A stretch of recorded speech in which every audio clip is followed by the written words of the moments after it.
በስመ አብ ወወልድ ወመንፈስ ቅዱስ አሐዱ አምላክ አሜን። መዝሙር ዳዊት መዝሙር 51 ኃጢአትካ ክደገልካ ዝግበር ጸሎት ኦ አምላኽ ምእንቲ ዘለዓለዋ ምሕረትካ ኢልካ ይቕረ በለለይ ምእንቲ ኣብ ርህራሄኻ ኢልካ ከዓ ኣበሳይ ደምስስ ካብ ኣበሳይ ኣጸቢቕካ ሕፀበኒ ካብ ኃጢአተይ እውን ኣጽርየኒ ኣነ ኣበሳይ ፈልጦ ኣለኹም ኃጢአተይ እውን ኩሉ ግዜ ኣብ ቅድመይ እዩ ኣነ ንዓኻ ንበይንኻ ጥራይ በደልኩ ኣብ ቅድሚኻ እውን እከይ ገበርኩ ስለዚ ክትፈርደኒ ሓቅኻ ኢኻ እንተቐጻዕካኒ እውን ቁኑዕ ኣለኻ እነሆ ካብታ ሰውለድ ኩላ መዓልቲ ጀሚረ ሓጥእ እየ ካብታ ኣደይ ዝተነሳትኒ መዓልቲ በደለኛ እየ ንስኻ ቅንዕናን ሓቅን ኢኻ እትፈቱ ጥበብ መሃረኒ ካብ ኃጢአተይ ምእንቲ ክነጽህ ኣጸቢቕካ ሕፀበኒ ካብ በረድ ከጽዕዶ ሕፀበኒ ባህታን ሓጐስን ኣስማዓኒ ሽዑ ሽሕ እኳ ቀጥቂጥካኒ እንተነበርካ ክሕጐስ እየ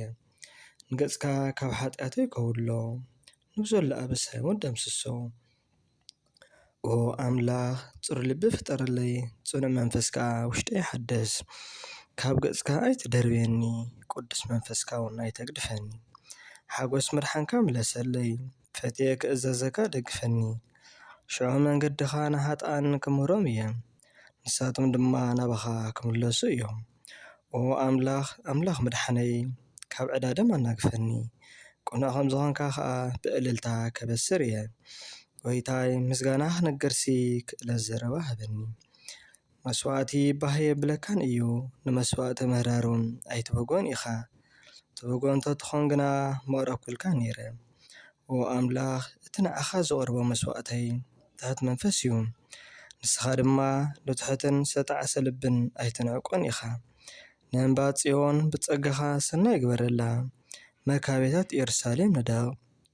ሽዑ ብመስዋዕቲ ጽድቅ ብዝሓረር መስዋዕቲ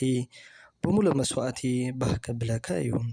ሽዑ ኣብ መሰዊእኻ ኣራሁ ክቐርቡልካ እዮም ምስጋና ንኣብ ምስጋና ንወልድ ምስጋና ንመንፈስ ቅዱስ ኣሜን።